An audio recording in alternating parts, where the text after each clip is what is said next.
بسم الله الرحمن الرحيم. حمص قلعة الحصن. قيام أبطال الجيش الحر في المدينة بالصناعة المحلية بصناعة المنجنيق. السلام عليكم. وعليكم السلام ورحمة الله وبركاته. أخي ممكن تحكي لنا هلا شو عم تسوي وشو هي الآلية؟ هاي الآلية منجنيق، نرمي فيها عباد ناس في باتجاه الشبيحة والنظام الأسدي الباشي، لأنه تخلى عنا جميع دول المسلمين والدول الإسلامية والصديقة عن مناصرتنا في دحر هذا الطاغوت الموجود في بلاد الشام.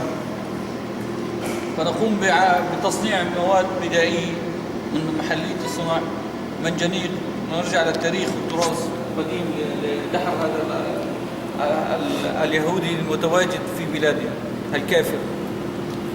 الله أكبر.